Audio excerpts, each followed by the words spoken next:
Hi hello అందరికీ నమస్కారం. Welcome to our channel. నేను ఆదిత్య.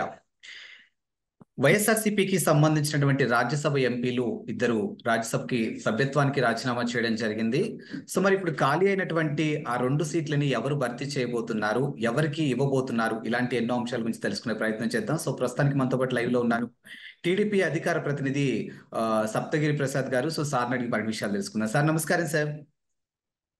సార్ నమస్కారం. మీకి మన వైల్డ్ వెల్ఫేర్ ఛానల్ ప్రేక్షకులకి వీక్షకులకి అందరికీ కూడా హృదయపూర్వక నమస్కారాలు sir. Thank you sir.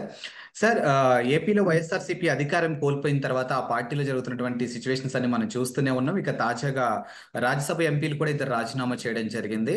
So ఇప్పుడు ఖాళీ అయినటువంటి ఆ 2 రాజ్యసభ ఎంపీలు ఎవరికి ఇవ్వబోతున్నారు, ఎవరు వాటి మీద ఆశావాహులుగా ఉన్నారు, ఇలాంటి ఎన్నో అంశాల గురించి చాలా మంది చాలా రకాలుగా మాట్లాడుతూ ఉన్నారు. సో మరి ఈ అంశం గురించి ఒక అధికార ప్రతినిధిగా మిమ్మల్ని అడిగితే మీరు ఏం చెప్తారు సార్?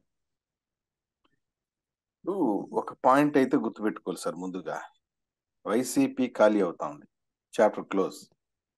వైసీపీ అనేది ఇంకా మసల జాలదు. జగన్మోహన్ రెడ్డిని కానీ వైసీపీని కానీ ఇక మర్చిపోవచ్చు. మీరు చూడండి, ఎలక్షన్ ముందు చాలా మంది నాయకులు వచ్చేసారు. ఎలక్షన్ అయిన తర్వాత ప్రతి జిల్లాలో మేయర్లు కానీ, కౌన్సిలర్లు కానీ, జెడ్పీటీసీలు కానీ, ఎంపీటీసీలు కానీ, ఎమ్మెల్సీలు, ఇప్పుడు రాజ్యసభ సభ్యులు, ఎవరైతే జగన్మోహన్ రెడ్డి గారికి ముఖ్యమైనటువంటి అనుకున్న వాళ్ళందరూ కూడా వచ్చేస్తున్నారు. ఎందుకంటే జగన్మోహన్ రెడ్డి గారి యొక్క నాయకత్వం పైన నమ్మకం, విశ్వాసం లేకుండా పోవటం అది చాలా ప్రధానమైంది. ఇప్పుడు ఒక నాయకుడు వెనకాల ట్రావెల్ చేయాలంటే నాయకుడి దగ్గర పవరే ఉండాల్సిన అవసరం లేదు. ఆ నాయకుడిలో విశ్వసనీయత, నమ్మకము, ఇతనికి ఒక నాయకత్వ గుణగణాలు, రేపు పొద్దున్న నాకు ఏదైనా కష్టం వస్తే నన్ను ఆదుకోగలడు అనే విశ్వాసం ఉంటే అతని వెనకాల ట్రావెల్ చేస్తారు. ఇప్పుడు చూడండి, చాలా మంది లీడర్లు మా తెలుగుదేశం పార్టీలు చాలా మంది ఉన్నారు.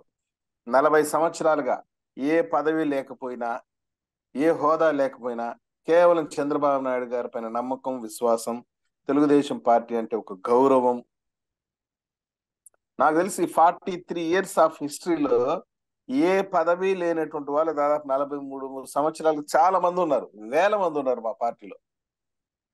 అది మా పార్టీ యొక్క కమిట్మెంట్. దానికి కారణం ఏంటంటే లీడర్షిప్. నారా చంద్రబాబు నాయుడు గారు అనే ఒక నాయకుడు. ఈ రోజుకి ఈ డిబేట్ జరుగుతున్న సందర్భంలో నేను ఒక విషయాన్ని గుర్తు చేయదలుచుకున్నాను. ఈ రోజుకి చంద్రబాబు నాయుడు గారు ముఖ్యమంత్రిగా ప్రమాణ స్వీకారం చేసి 30 సంవత్సరాలు అయింది. అంటే 1995 ఇఫ్ ఐఎమ్ కరెక్ట్, సెప్టెంబర్ 1న రాష్ట్ర ముఖ్యమంత్రిగా తొలిసారి ప్రమాణ స్వీకారం చేశాడు ఆయన. ఈ రోజు మళ్ళీ సెప్టెంబర్ 1వ తేదీ మీ వైల్డ్ వుల్ఫ్ ఛానల్లో చర్చలో పాల్గొనడం నాకు కూడా చాలా సంతోషంగా ఉంది. ఎందుకంటే ఆ స్మృతులన్నీ మనం గుర్తు చేసుకున్నటువంటి ప్లాట్ఫామ్ దొరికింది కాబట్టి. ఎందుకంటే 45 ఇయర్స్ ఆఫ్ పొలిటికల్ కెరీర్ అయింది చంద్రబాబు నాయుడు గారి. అందులో సెప్టెంబర్ 1 అనేది తన పొలిటికల్ కెరీర్ లో ఒక ఇంపార్టెంట్ డే. ఎందుకంటే 1995లో he took స్వేరింగ్ as chief minister of Andhra Pradesh, United Andhra Pradesh ముఖ్యమంత్రిగా ప్రమాణ స్వీకారం చేశారు. ఈ 30 సంవత్సరాల క్యారియర్ మీరు ఒకసారి చూడండి. తెలుగుదేశం పార్టీ ఎన్నో ఇబ్బందులు, ఎన్నో ఆటుపోట్లు, ఎన్నో అవాంతరాలు, ఎన్నో అవమానాలు ఆయన పడ్డాడు. ఆయన కుటుంబాన్ని తిట్టారు, సంక్షోభాలు ఎదుర్కొంది. సంక్షోభం వచ్చిన ప్రతిసారి చంద్రబాబు నాయుడు గారు ఆ సంక్షోభంలో ఒక విజయ రహస్యాన్ని కనిపెట్టేవాడు. సంక్షోభం వచ్చింది కదా, భయపడిపోయేదు, పారిపోయేదు, ఎక్కడ చేయలేదు ఆయన. Is role model. నాకైతే అప్పుడప్పుడు ఆశ్చర్యం వేసింది, ఇంత అవమానాలు, ఇంత ఇబ్బందులు పడినటువంటి నాయకుడు నాకు తెలిసి భారతదేశ చరిత్రలో ఎక్కడ ఉండడు. జైల్లో పెట్టారు 74 సంవత్సరాల వయసులో. ఎక్కడైనా పదిరాడా, ఎక్కడైనా భయపడ్డా, ఎక్కడైనా బెదిరాడా, ఎక్కడైనా వెనకడుగు వేశాడా?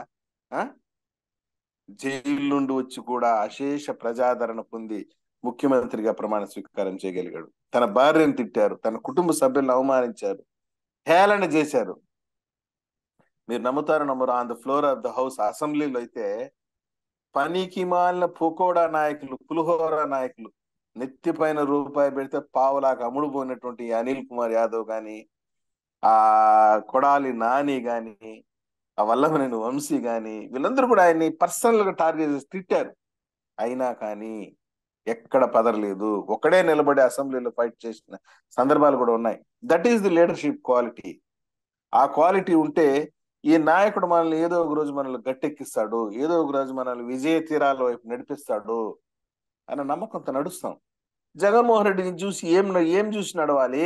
ఏదో ఒక రోజు మనల్ని జైల్లోకి నెడతాడు, ఏ రోజు మనకి ఊసలు లెక్క పెట్టిస్తాడు అనే విధంగా ఉంటే ఎవరు నడుస్తారు? ఆయనతో కూడా పవర్ ఉండింది అప్పుడు 5 సంవత్సరాలు. కాబట్టి జనం నడిచారు, అది కార్యకర్తలు వచ్చారు, జై జగన్ అన్న జై జగన్ అన్న కుప్పి గంతులు వేశారు. ఇప్పుడు అధికారం పోయింది, ఎవరు పట్టించుకోరు ఇంకా. 1 by 1 కుటుంబ సభ్యులే పట్టించుకోలేదు, సొంత చెల్లెలే పట్టించుకోలేదు నిన్ని.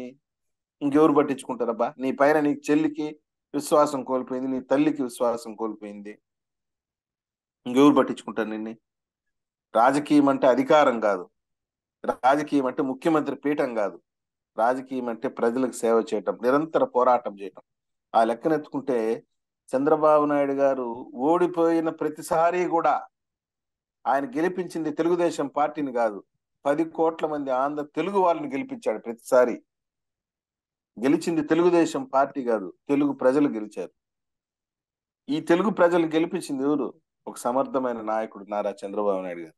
ఆయన గెలిపించాడు. నీకు ఆ క్వాలిటీస్ ఉన్నాయా? లేదు. ఎప్పుడు అందుబాటులో ఉండవు, ఎప్పుడు పులివెందుల్లో ఉంటావు, ఎప్పుడు తాడేపల్లిలో ఉంటావు, ఎప్పుడు బెంగళూరు పోతావు, ఎప్పుడు లండన్కి పోతావు, ఎవరు తెలియని పరిస్థితి. ఉం? అసెంబ్లీలోనూ కూర్చోలేని ఓపిక లేనటువంటి వ్యక్తి అబ్బా నువ్వు. 11 సీట్లు ఇచ్చారు, ఏం అసెంబ్లీకి వచ్చి కూర్చొని ప్రజా సమస్యలు చర్చిస్తే ఏమి? You are not representing XYZ. నువ్వు ప్రాతినిధ్యం వహిస్తుంది పులివెందులు కాదు. ఈ రాష్ట్ర మాజీ ముఖ్యమంత్రిగా, వైఎస్ఆర్ కాంగ్రెస్ పార్టీ అధ్యక్షుడిగా వచ్చి శాసనసభలో ప్రాతినిధ్యం వహించి మాట్లాడు, చర్చలో పాల్గొను, ఒక అర్థవంతమైన డిబేట్ చేయంటే చేయు, పారిపోతావు. ముఖ్యమంత్రిగా ఉంటేనే అసెంబ్లీకి వస్తానంటావు. ఆ లెక్కనెత్తుకుంటూ మా నాయకుడు 18 సంవత్సరాలు ప్రతిపక్ష నాయకుడు చేశాడే.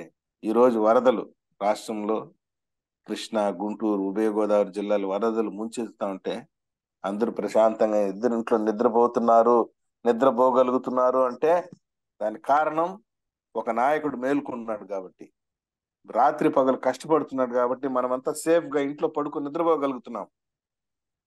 ఎందుకు? మా నాయకుడు మేల్కొని పని చేస్తున్నాడు, రాత్రి పగలు వర్కౌట్ చేస్తున్నాడు. ఆ మంత్రులకు ఆదేశిస్తాడు, ఈ మంత్రులకు ఆదేశిస్తాడు, కలెక్టర్ తో మాట్లాడతాడు, ఏమైందంటాడు, ఎక్కడున్నారు, ప్రజలు భోజనం చేశారా లేదా అని కూడా అడుగుతున్నారు ఈరోజు టెలికాన్ఫరెన్స్ లో. ఎంతమంది భోజనం చేశారు, ఎంతమంది అన్నం తినలేదు, అన్నా క్యాంటీన్ ద్వారా అన్నం చేరవేయండి వాళ్ళకి. This is about care taking, about public. ఏమో మాకు కూడా తెలియదు మా నాయకుడు ఎందుకు ఇప్పుడు మా కేడర్ కి పదవులు పందేరం పైన మాకు ఎప్పుడెప్పుడు పదవులు వస్తుందా, ఎప్పుడు మేము ఆతృతగా ఎదురు చూస్తుంటాం. కానీ మా నాయకుడు జనం జనం జనం జనం జనం అన్నట్టు ఏముందో ఆ జనంలో మాకు అర్థం కాదు ఆయన దృష్టిలో. అట్లా పరితపించేవాడు నాయకుడు అవుతాడు. జగన్మోహన్ రెడ్డి ఎప్పుడు చూసినా ధనం ధనం ధనం ధనం అని పరితపిస్తా ఉంటాడు. డబ్బు డబ్బు డబ్బు డబ్బు డబ్బు, అధికారం అధికారం అధికారం, హోదా హోదా హోదా అని. శాశ్వతం కాదు. ప్రజల గురించి మాట్లాడేవాడు, ప్రజల గురించి ఆలోచన చేసేవాడు ఉంటుంది. ఈ రాజ్యసభ సభ్యులు అంటారా, ఎమ్మెల్సీలు వస్తారు, రాజ్యసభ సభ్యులు వస్తారు, అందరూ వస్తారు. ఇంకా ఎవరికి ఇవ్వాలి ఎవరికి ఇవ్వకూడదు అనేది it's a party highest level body, polit bureau will take a decision. ఎవరికి ఇచ్చినా తెలుగుదేశం పార్టీ నడిపించేది చంద్రబాబు నాయుడు గారు, ఒక ఆలోచన ఉండేది చంద్రబాబు నాయుడు గారు. పార్టీ కోసం పనిచేసే వాళ్ళకి ఇస్తారు, పార్టీ నమ్ముకున్న వాళ్ళకి, పార్టీ గైడ్ లైన్స్ ఎవరైతే నమ్ముకున్నారో వాళ్ళకి రాజ్యసభ సభ్యత్వం ఇస్తారు, ఎమ్మెల్సీ సభ్యులుగా ఇస్తారు. దాంట్లో గట్టి నమ్మకం ఉంది. చంద్రబాబు నాయుడు గారు ఏ నిర్ణయం తీసుకున్నా ఆ నిర్ణయం మాకు శిరోధార్యమే. కాబట్టి తెలుగుదేశం పార్టీ ఒక క్రమశిక్షణ కలిగిన పార్టీ. రాజ్యసభ సభ్యుల విషయంలో నేను చెప్తున్నా కదా, ఉన్న 11 మందిలో నా లెక్క కరెక్ట్ అయితే 8 మంది వచ్చేస్తారు ఫేజ్డ్ మేనర్ గా, ఫేజ్డ్ వే, కొద్ది కొద్దిగా వచ్చేస్తారు. ఎవరు మిగలరు జగన్మోహన్ రెడ్డితో. ఆయన ఆయన డబ్బు, ఆయన తాడేపల్లి ప్యాలెస్, ఐడుపులపై ఎస్టేట్, ఎలహంకలో ఒక ప్యాలెస్, ఆ లోటస్ పాండ్ లో ఒక ప్యాలెస్, 2 భార్య భర్తలు, 2 పిల్లలు, నలుగురు, వీళ్ళు తప్పించి ఇంకెవరు ఉండరు. Thank you sir. Thank you.